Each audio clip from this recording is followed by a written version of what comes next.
Hi friends. ఎప్పటి నుంచో మా అమ్మాయి అమ్మ నువ్వు కూడా ఏదో ఒకటి చెయ్యి అంటోంది. అందుకని ఈరోజు నేను మా తోటలో చెట్టు గురించి మీకు చెప్దామని వచ్చాను. ఇలా కొంచెం ముందుకెళ్తే ఇక్కడ మా వాక్కాయ చెట్టు ఉంది. అదిగో కనబడుతుంది కదా, అదే వాక్కాయ చెట్టు. ఇది మా తాతగారు నాకు ఇచ్చారు, అమ్మ గుర్తు వేసుకో అని చెప్పి. ఇప్పుడిప్పుడే ఇది ఒక 2-3 ఇయర్స్ నుంచి కొంచెం కాయలు కాయడం మొదలుపెట్టింది. అందుకని ఈరోజు సండే కాబట్టి ఈరోజు కూర చేద్దాం అనుకుంటున్నాము, అందుకని వెళ్ళాము. ఇవిగో ఇవే వాక్కాయలు.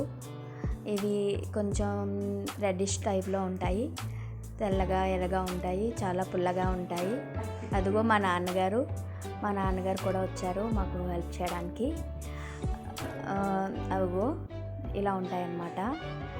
ఇవి కోసుకుని పప్పు చేసుకోవచ్చు, లేదా పచ్చడి కూడా చేసుకోవచ్చు. మా వాళ్ళు చాలా బిజీగా ఏది బాగుంటాయి ఏది అని చెప్పి కోసేస్తున్నారు కాయలు. దీనికి ముళ్ళు కూడా ఉంటాయి. మా అమ్మాయికి ముళ్ళు కూడా గుచ్చుకుంది, అందుకని నెమ్మదిగా చూపిస్తుంది. అంతే వాళ్ళ తాతని కోయమని చెప్తోంది కాయలుని.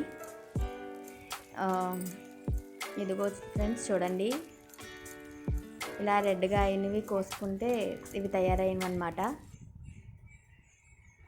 అలా ఎవరైనా కాయలు